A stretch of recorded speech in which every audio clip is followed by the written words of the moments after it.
A Course in Miracles, lesson 123. I thank my Father for his gifts to me. You can find lesson 123 on page 220 and 221. I thank my Father for his gifts to me. Today, let us be thankful. We have come to gentler pathways and to smoother roads. There is no thought of turning back and no implacable resistance to the truth. A bit of wavering remains, some small objections and a little hesitance, but you can well be grateful for your gains, which are far greater than you realize. A day devoted now to gratitude will add the benefit of some insight into the real extent of all the gains which you have made, the gifts you have received. Be glad today, in loving thankfulness.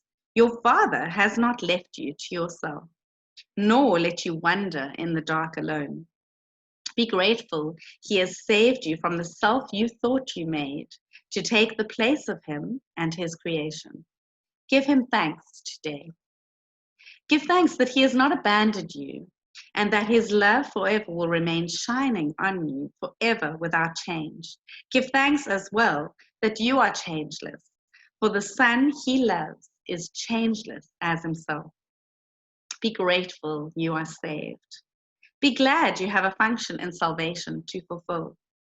Be thankful that your value far transcends your meager gifts and petty judgments of the one whom God established as his Son. Today, in gratitude, we lift our hearts above despair and raise our thankful eyes, no longer looking downward to the dust. We sing the song of thankfulness today in honor of the self that God has willed to be our true identity in him. Today we smile on everyone we see and walk with lightened footsteps as we go to do what is appointed to us to do. We do not go alone, and we give thanks that in our solitude, a friend has come to speak the saving word of God to us.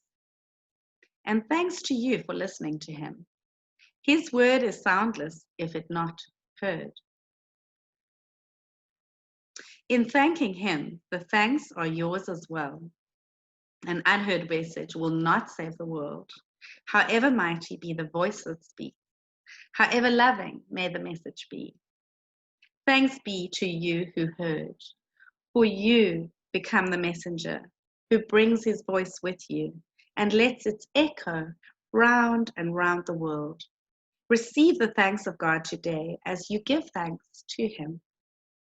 For he would offer you the thanks you give, since he receives your gifts in loving gratitude and gives them back 1,000 and 100,000 more than they were given. He will bless your gifts by sharing them with you, and so they grow in power and in strength until they fill the world with gladness and with gratitude. Receive his thanks and offer yours to him for 15 minutes twice today. And you will realize to whom you offer thanks and whom he thanks as you are thanking him. This holy half an hour given him will be returned to you in terms of years for every second. Power to save the world eons more quickly for your thanks to him. Receive his thanks, and you will understand how lovingly he holds you in his mind, how deep and limitless his care for you. How perfect is his gratitude to you. Remember hourly to think of him and give him thanks for everything he gave his Son, that he might rise above the world, remembering his Father and his self. So the core lesson again for today is, I thank my Father for his gift to me.